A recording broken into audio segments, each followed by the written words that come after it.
Hey, so in this video, I'm going to walk you through how to create SEO content step by step. And this is an interview I did on Content Champion, and I literally walk you through the entire process from finding keywords, qualifying keywords, creating the content, and then optimizing the content so that it actually ranks in Google. So if you want to learn how to write SEO content that actually works, watch this entire video. It's extremely in-depth, so you probably will want to take some notes so that you can actually take this information that's in there and act on it as soon as you watch the entire video. So if you're excited about this free training video, please like this video and drop a comment below saying you're excited, and I'll see you in a second. Look, tell us a bit about Gotch SEO, the blog itself. How did that grow? Because you've got this great authoritative site now that's really at the forefront of the industry, as it were. Yeah, when I first started that blog, it's odd because I never really thought about like building it up from an SEO perspective. I just started because I was like, hey, I can publish like case studies and things that would help my clients realize that I know what I'm doing, really. So in the beginning, pretty much all my content in the early days was like case studies and like really specific stuff that was literally just designed for content marketing purposes, not really for driving organic search traffic. So but then over time, I started to realize like, okay, I should probably start trying to drive organic search traffic. So then I started focusing, on more top of the funnel type of keywords like backlinks and anchor text and those things. And believe it or not, depending on what your business model is, those types of keywords aren't great if you're like trying to get clients, because most clients wouldn't be searching something that specific or granular. So I'm attracting people that already have somewhat of an understanding of SEO. And so those people are more appropriate for my training, more appropriate for my white label services, but they're not appropriate for becoming a client. So that's why I also have pages targeting like St. Louis SEO or Santa Monica SEO. Those are the kind of the transactional pages I built out back then. And like St. Louis SEO, like if you search that, I've been ranking that page since 2013 or 2014. It's been in the top. And that when I was taking on clients, that was really a big source of client acquisition, was literally just that one page. So but yeah, it's interesting because the intent is so important to understand, which is something I didn't really understand in the early days. All I understood was like, hey, here's a keyword and I'm going to try to rank for this keyword. But now I understand like, okay, not all keywords are created equally. I have to really be smart about, who am I trying to attract into my business and is it appropriate for what I'm trying to sell? So I have to think about that now. Okay, and that dovetails really neatly into the subject of today's show. We're going to be looking at your 9-step SEO content creation process. So let's go through each of those stages in order, looking at an overview of each one. Just give us a sort of rundown of what we're going to do in there, and then for each section, and then we can send people over to gotchseo.com to have a look at the great post you wrote on that. So we start off, stage 1, finding our keywords. Probably heard it many, many times from various SEO blogs that you need to find keywords. But then there's also a big group of people that say you shouldn't focus on keywords, you should just focus on topics. Those are both true. But at the end of the day, you need to write content and create pages around the queries that searchers are conducting. Whether it's topics or keywords, it doesn't make a big difference. But you need to be able to find keywords. And my go-to technique for finding keywords is always just to take a competitor in whatever industry I'm working in and then just put them into Ahrefs and just extract all their keywords. That's usually my first step because that's the easiest way. You just know, okay, they've already done SEO. They've already done all the hard work for you. They've already done all the keyword research for you. So that's the quickest way to find great keywords. Now, at the beginning of every SEO campaign, I always build a keyword database. And so at that point, I'm not super concerned about whether I'm going to go after all these keywords. It's more of just I'm building it out, building as big of a database as I can using various methods. And like I said, looking at competitors' keywords and also some other methods. Like I love going into Quora or going into Reddit. You can find some really great long tail keywords in there that actually don't have a ton of search volume, but they are getting searched. It's just that there isn't a lot of data to support it. And so I've seen countless times where I attack a query that has like 10 searches a month and it ends up driving a ton of traffic just because Google doesn't have the data on it really. So that's something to consider, but just building out a nice database of basically as big as you can. And then once that's done, then you go into the qualification phase where you're going to basically break that list down and turn into a list where you're actually going to go after a set of keywords. Okay, I think number 2 then, qualifying your keywords. I think this is very difficult if you haven't done SEO before, because it ties into some of the later things about search intent and everything else.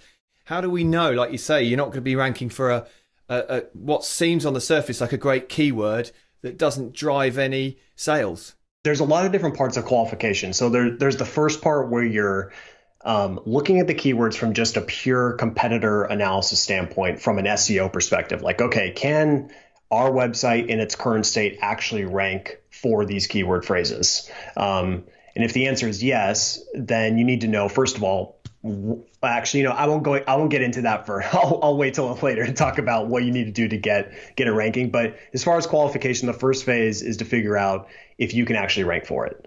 And typically what I'll do is I'll compare the target website, it could be my client site or my site, against all of the competition, and just looking at overall site authority, because that's a really huge factor.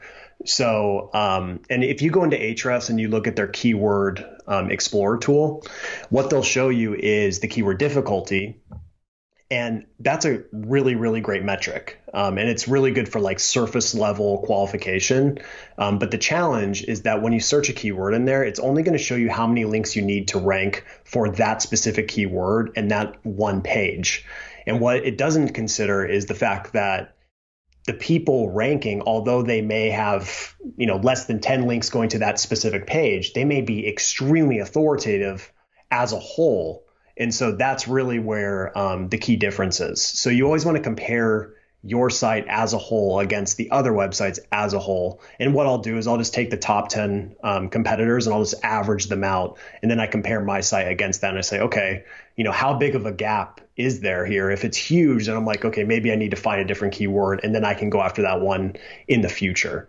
And then the second part of the process is you might be able to rank for a keyword, but you have to decide, is it actually worth the time and the investment to rank for that keyword? Is it actually going to produce a result that you want in your business?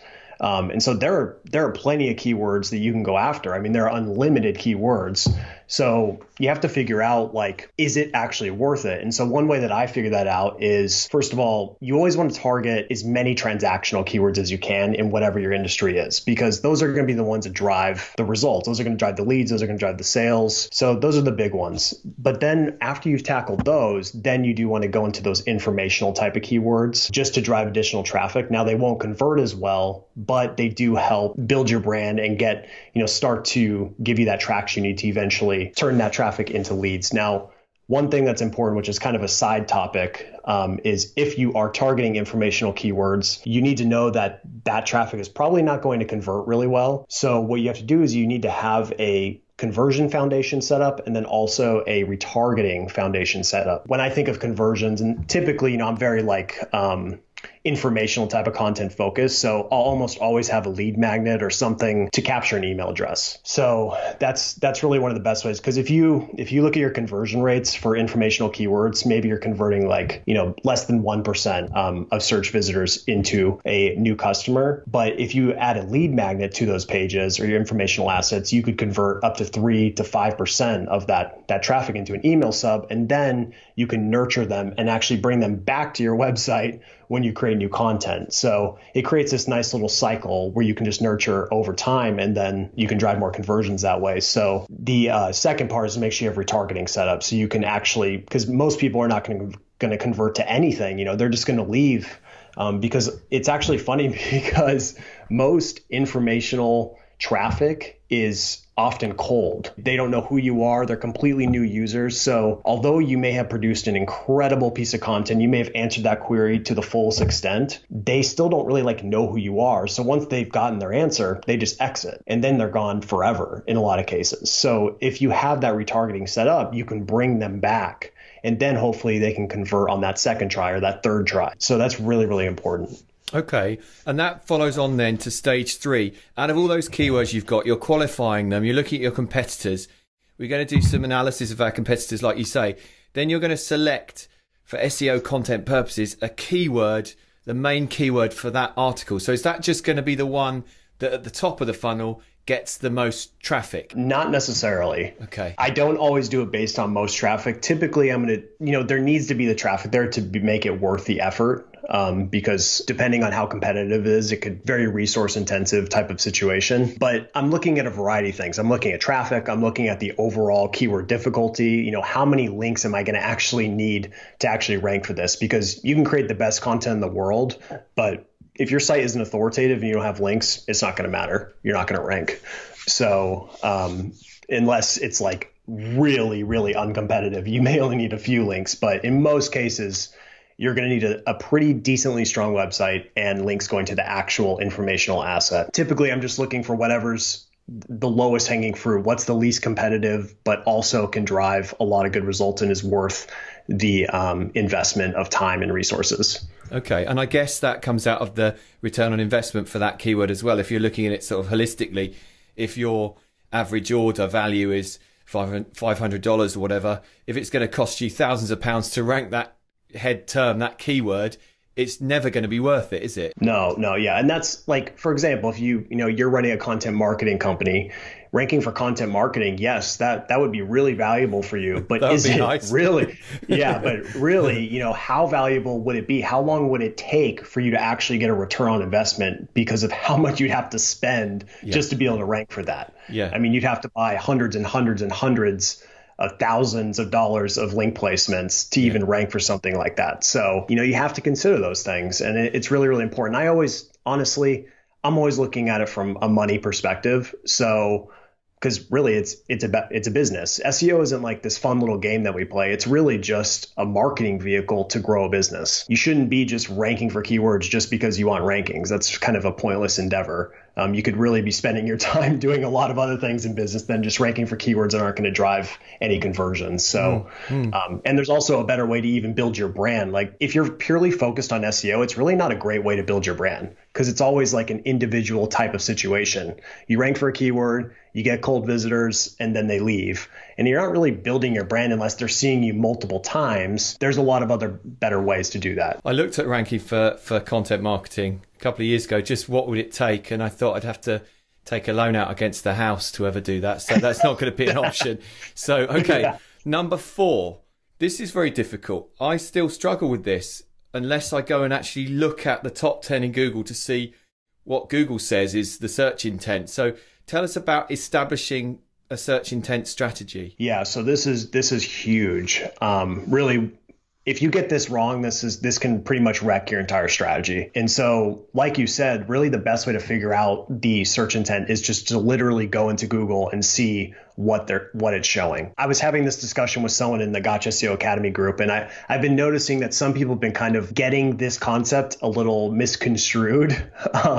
So what happened is I said that, yes, you want to model the search intent. So there are pretty much 4 types of search intent. There's informational intent, transactional. Informational just means like how to build backlinks. They're just looking for solutions to their problem. They don't really know like what the solution is. They're just looking to learn more about the topic. So it's really top of the funnel. And like I said, going back to what I said previously, not going to convert super well. But then there are transactional keywords, which are going to be the ones like someone searching for a St. Louis SEO company or searching for the best SEO tool. Those are all transactional types of keywords because they could lead to a conversion in some way. And then you have comparison queries, which aren't as frequent, which would just be like Moz versus Ahrefs, SEMrush versus Ahrefs. Those are the type of comparison queries. And they're actually transactional as well because it's someone who's like in the research phase of the process. And then the last one are navigational search queries, which are fun to go after, but that means that someone is searching for the brand name. So they typically already know what the brand is. So they're either searching for Gotch SEO blog or searching for Ahrefs, or they could even be searching for like Ahrefs login page, for example. So those are all navigational keywords, and those have value in different ways. But yeah, so understanding those 4 types is really important. But the one thing you have to do is when you look at the search results is you need to see, is Google showing informational content or showing transactional content? And pretty much most of the time, you can figure it out in about 2 seconds. because you can just tell. I mean, you can, if I search how to build backlinks and every single post is about how to build backlinks, it's pretty clear it doesn't have transactional intent. It has informational intent. Now, the one key nuance that some people have been getting kind of mixed up is just because every single person on the first page for how to build backlinks has 17 million ways to build backlinks and it's a list post, that doesn't mean you should create a list post. It's not about the type of content you're creating. It's about the intent. And that's a really big nuance. And I've been seeing some people mixing that up a little bit. But if all the top 10 results have list posts, I am not going to create a list post. That is 100% a fact. I'm going to create something that is so radically different, because then when someone's looking through those search results and 10 of them are list posts, and all of a sudden I'm in there and it's like a data-driven post, what's going to stand out? I'm going to attract all that organic CTR, even if I'm not even ranking number one, just because it's totally different than what's ranking. So that's really an important concept. And have been seeing some people mixing it up, but it's just important to know that nuance. Okay. Stage 5 then, developing a content strategy coming out of that search intent strategy. I'm going to throw a bit of a spanner in the works here, because Surfer SEO. Okay, Surfer SEO is a great piece of software for on-page optimization. It's telling people who create outliers of really large content that maybe they should scale the content back to fit with what everyone else is doing. But that fits what you're saying about search intent strategy, doesn't it, when you're going to create your content strategy? Yeah. So at this stage, basically what this means is developing a content strategy and a content brief. So like how you're actually going to execute that content. Yeah, that's an interesting concept where you want it to be like exactly like the competitors, just because that's what Google is showing. But I actually don't really agree with that concept, because that's not modeling search intent. That's just copying someone's content type. So okay. That's not really the same thing. So for me personally, and like I'm probably on the extreme side of this, but I always think if you are going after a keyword, your page and the way you optimize it and the copy that you use should just be radically different. And that's just not going to, it's going to benefit you from an SEO perspective. It's also going to benefit you for a ton of other reasons, because you're just standing out. It's like the, purple cow type of situation. So I think that's really important. But yeah, as far as developing the content strategy, a lot of that preliminary work that we've kind of walked through it's setting you up to already have that strategy developed in a lot of cases. But a few things that I'm doing at this stage is I'm actually going competitor by competitor and examining them on a page level basis. What I'm looking for is, first of all, what's the average word count? That is a good thing to know, because at least you can know, okay, the average word count is 2,500 words. I know I need to at least hit 2,500 words in most cases or more. We can talk about word count. I've kind of changed my philosophy about that a little bit, because I've had a few posts where we've actually like decreased word count and seen an increase in performance. And the reason is because we made it leaner and better writing. And so that actually will benefit more, because if you think about it, if you just have a ton of content, it's unreadable. It's not going to perform well, because then the users are going to bounce and they're not going to consume the content. So really the goal of every page should be to get the users to consume the content, which increases dwell time, leads to conversions. And those are all things that, of course, Google knows is going on. So they can track everything. That's really important. But that's a separate topic. But the main thing I'm looking for when I'm analyzing a page is average word count across the top 5 or 10 competitors. And then also I want to look at various other things, like, are the pages well designed? Are the pages readable? Like, is the content like really readable? Is the content, can you tell that it's been through a deep editorial process? Those are things that I'm thinking about. And I'm basically looking for weak points in the competitors' content. My biggest strategy is to figure out what my angle is going to be. That if everyone has a list post, I know, okay, I'm not going to do a list post, so that's off the table. I'm going to do something that no one has done. So, and oftentimes in a competitive industry, you're going to have to do something probably pretty radical. Like in the SEO industry, like it's extremely competitive. Like you're competing with people who know how to create good content. You're competing with people who understand these concepts really, really well. So you have to do a lot of dramatic stuff to get any traction. But if you're in just like, you're in the coffee industry, you're not going to be dealing with the same type of caliber of content. So you can do stuff that's not as intense, but still really stands out. That's kind of like what I'm thinking about when I'm thinking about the content strategy, but it's kind of looking at the content itself, the design, the user experience, and thinking about a way to just make a page that's better for users and attacks that search query the best. And in the case of Gotch SEO, that would include custom videos and custom graphics. So everything's totally unique. Everything, it really sets the bar higher, doesn't it, than just putting a standard, your stock photos in there, someone else's video. It's all made with that high editorial process, like you're a publishing house, like you're producing something that you can be proud of, really, at that stage. That's exactly right. And the thing is, like, if I don't do that caliber of work, I'll just disappear, because there are people that are doing that caliber of work. So there's no way that I can just come in with like stock photos and like a 400-word article. It's just nothing's going to happen for me if I do that. So, but it's always going to be dependent on the industry. You have to kind of adjust your strategy depending on what you're working with. And obviously the end goal is to always try to rank with the least amount of resources and investment. If you can rank with spending $100, then do it. You should totally do it. And then you can improve that page over time and invest in that page over time once you get that traffic flowing in. But really the goal is to rank with the lowest investment possible. But unfortunately in our industry, SEO or digital marketing, it's hard to rank without investing at least a lot of time or a lot of money. So stage 6 then, this is the bugbear many people, especially if they're busy, the small business owners listening to this, creating a content, they might not have time to do it. There might be someone internally that can do it. But at this stage, creating your content, if you've got all the steps previously, you could have a great framework that you could get someone else to write, for example. Yeah, that's right. And really, the way I've built this process is so that you can hand it off to someone to create it. And of course, in certain situations, it's really, really hard to create expert level content if the expert isn't creating it. You can obviously try to ghostwrite it. You can have the subject matter expert, come up with all the unique points, and they can proofread it and they can do all that. It's definitely possible. I've done it. But in some cases, you will need the expert or the subject matter expert to actually create the content. In a lot of cases, what I like to do is, well, actually, pretty much in every case now, because of EAT and the standards that Google has now for expertise and making sure that information is extremely credible, something they really care about a lot now, you do want your content to at least be approved by a subject matter expert. And then the person that that content's being attributed to should be someone who's at least competent in the topic, has some sort of qualifications to write about it. So that's important. But there are really two paths when it comes to creating content: create it yourself or have someone else create it. But at the end of the day, the most important part in the middle there is to have it created with an expert level type of editorial guidelines. And if you put all that work in to do all your research and get all the strategy in order, the search intent, everything else, this is where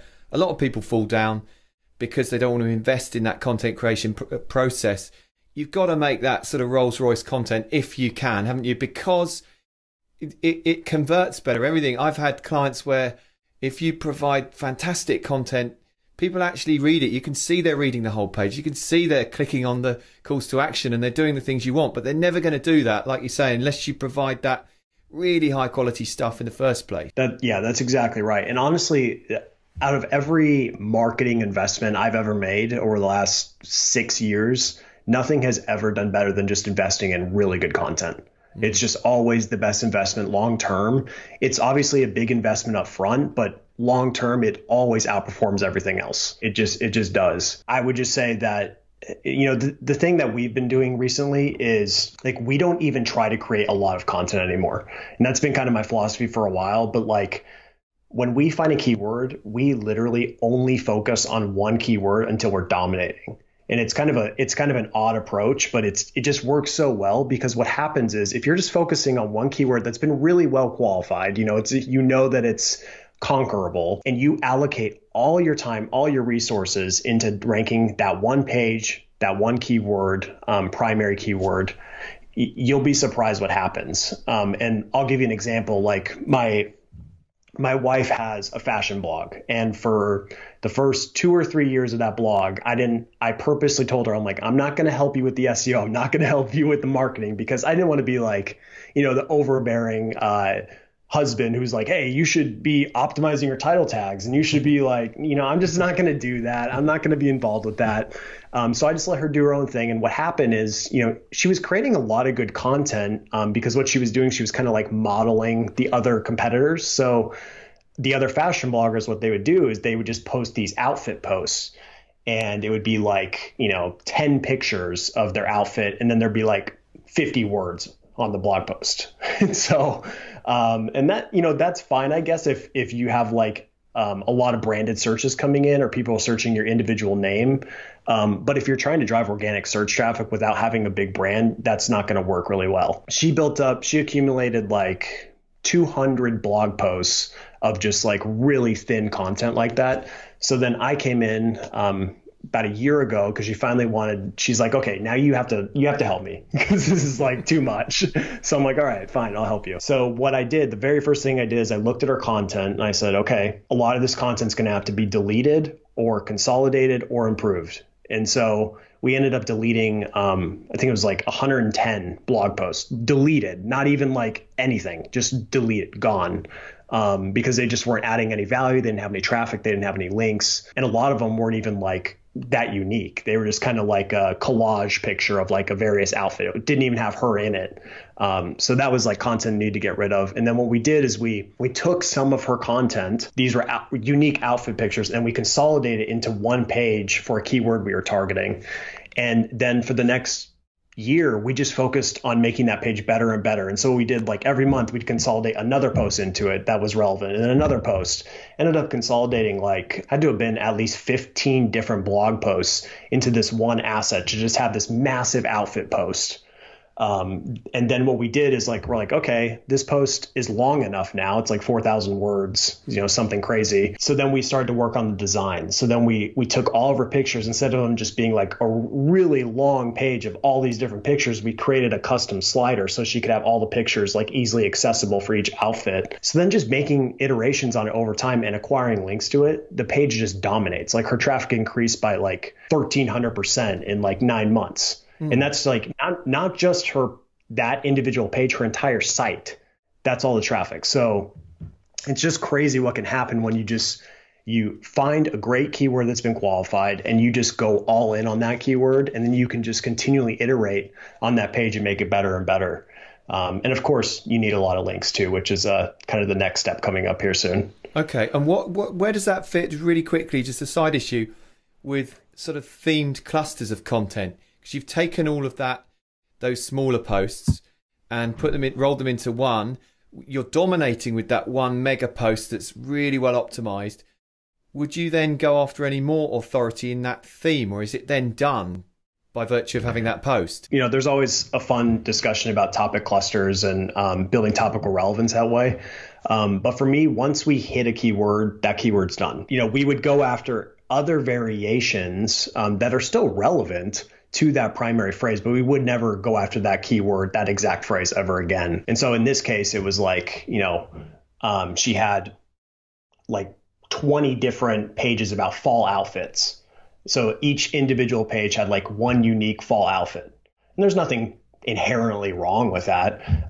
But I thought it'd be a lot better to have like 38 fall outfits in one post, because she's never going to rank for fall outfits with any of those little posts. There's just no way she would ever rank for it. So we know that the only way she'd rank for it is to have one dedicated page to fall outfits. And then we know, okay, now we need to create a spring outfits, and then a summer outfits, and then a winter outfits, and then a Christmas outfits. Those are all technically different, but they're still topically relevant. And so they're all helping each other. They're all supporting each other. And then, of course, making sure you have, a good internal linking structure once you start to build out those assets. But yeah, building out those really big pillar assets should be the focus of most websites, I think. Okay, cool. That was number 6 in our SEO content creation So the masterclass, as it were, we're on to number 7. We've created the content. Number 7 is optimizing that content. Tell us about that. I don't optimize content like super hard. I just try to do it as natural as possible. So placing the keyword in the most important spots, going to be the title tag, meta description, H1, and the first sentence. And then I'll try to get it in the first H2 tag, but usually it's going to be a variation of the primary keyword. And then maybe one more time in the last sentence. And then from there, it's all just writing naturally. So whatever comes naturally. Of course, one thing I do is to avoid doing anything that's like spammy. So like in the case of the fall outfits example, I could have for each outfit done like fall outfit number 1, fall outfit number 2, fall outfit number 3. And I just figured like, that's a little much. Like I don't need to jam that in there every single time. So I just did outfit 1, outfit 2. Trying to think through it like, okay, do I really need to be jamming the keyword like in every single spot? I definitely don't. Can Google understand this page based on the way I've structured it? Probably. And so at that point, once you've put your keywords in the most important spots, then you want to focus on adding keyword variations into the copy in a natural way. So in the case of fall outfits, you want to add stuff like outfits for fall, or, if you're trying to find really good outfits for autumn, just really trying to get those different variations in there. And then even adding title modifiers is another important thing that I do pretty much all the time, unless it doesn't make sense, which is adding the word best or top and then adding the year. Is always huge. It always drives so much long tail traffic, and it always shocks me how many people don't do it. It's like, it's literally the easiest optimization you can do on a page. You just add best or add the year, and you'll see such a spike in traffic. It's honestly insane. And it's actually, the thing that's cool about it is if you're targeting a competitive keyword, so like if I'm targeting anchor text, right? I could of course target anchor text, and it's going to take me a long time to rank for that. It's going to take me a really short time to rank for anchor text 2019. In the meantime, while I'm trying to rank for that really hard keyword, I know I can start getting traffic into that page, which then could lead to social shares and user engagement and possible links, which then would help support ranking for the harder keyword. Yeah, so you have to kind of think through those things. And then as far as like outside of just placing keywords, some other really important factors is like the actual page loading speed. That's always huge. And that can be a challenge when you're dealing with really big assets, especially in the case of hers where she has like so many images that she's working with. That was kind of a tough situation that we had to deal with. So we had to literally take all of her images they were going to put in there, take them off her site, resize them to the site that they're going to be on the actual page, because downsizing is a really big factor when it comes to page loading speed on images. So we had to do that. Then we had to compress them all, and then we had to bring them back onto the site. So it was like a big process to go through doing all that. But we knew if we just kept them the way they were, that page would have been, the loading speed would have been awful. Thinking about that. And then at the end of the day, just making the page good for users is really the important part. And if then we've got an item here, number 8, which is publish that. We've done everything prior to that. We've just optimized the content, but we're publishing as part of some overarching content strategy, aren't we? We're not just hitting publish as soon as we think we're ready. We've got to get that editorial standard up and everything else, haven't we? Believe it or not, everything I just gone through is kind of like the first part of the process, which is kind of might shock some people. But yeah, once you publish, the work has kind of just started. Because from there, you're going to have to watch how this asset performs, and you're going to have to promote it like crazy, and you're going to have to acquire links to it. And then you're going to have to see how it's performing and if you need to iterate on it and make it better. So, you need to give yourself a window of at least 3 to 6, sometimes 12 months, depending on how competitive the keyword is. But my approach is almost always just to publish, try to acquire a couple links, see what happens, see where it goes. And if it gets stuck on the second page for like a couple months, I know, okay, it probably needs more authority. Maybe it needs more content. And typically in most cases, I'm going to be adding more content, making the page better, and then acquiring more links. So I just use a combination of those two things over and over and over until it gets to where it needs to go. So, and how long does that take? Given you've done all of those steps and you've done them really thoroughly, for someone like yourself who's got a really authoritative blog, that iteration process of bit more content, few more links, I guess you kind of nailed that. You don't have to do too much of that, do you now? No, that's kind of the beauty of once your site gets strong. You don't need as many individual links going to those specific pages.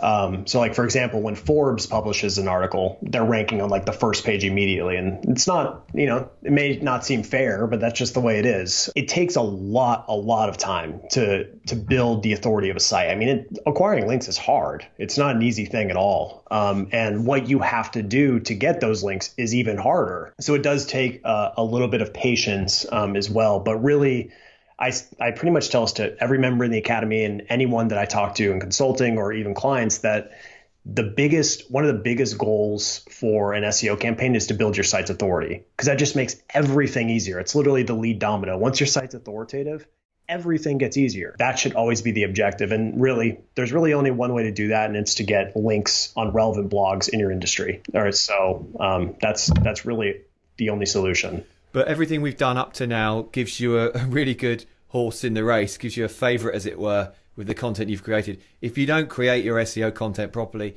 no one will want to link to you anyway. So if you don't invest in that, you're just wasting your time. Yeah, that's exactly right. And, even before that, just targeting the right keywords, which is where a lot of people actually, before they even get to making the content, they end up targeting keywords that are just way outside of their league to even be going after, and they don't even realize it. And then they're like, why are we spending all this money on links and spending all this money on this keyword? And it's not even on the 5th page of Google. And it's not because they're doing something technically wrong. They targeted the wrong keywords. It's literally huge. It's so huge to target the right keywords. And that's why I spend a lot of time in that phase. Like I don't just skip right over it. Like I really think about it a lot and analyze it a lot before I make a decision to go after one. Okay. So we've gone through everything. We've got to number 9, the final stage. Everything's gone to plan. We're ranking. We're dominating for that search term. We repeat it all. Yeah. And so like I was explaining my strategy earlier is kind of like a focused strategy. So a lot of the time we'll just create either 1 to 5 assets. And then those just become the focus of our promotion for the time being, because we just don't want to spread our resources too thin. If we're trying to acquire links to 20 different blog posts, it's going to be really, really hard to do that. And more than likely, if we put up 20 assets, they're probably not going to be that good and even deserve the links that we're trying to get. So much better to focus on a couple assets, make them incredible, make them very link worthy, and then go out there and get as many links as you can. Well, look, I've done this because I'm a member of Gotch SEO Academy based on what you said, and it works. So that is a great system that's proven and that anyone can follow. So remind us where we can find the Gotch SEO Academy and your great blog as well. Yeah, so you can just go to gotchseo.com, and currently on the homepage I have a free training set up, so you can just enter your email and sign up for that. But the academy is closed to the public for the majority of the year, so I only open it up about 1 to 3 times per year. So if you join my email list, you'll get notified when it opens, and then you can enroll. Fantastic. Well, look, thank you very much, Nathan, for coming on the show. All that remains to say is I wish you the best of luck with everything in future. All right. Thank you so much.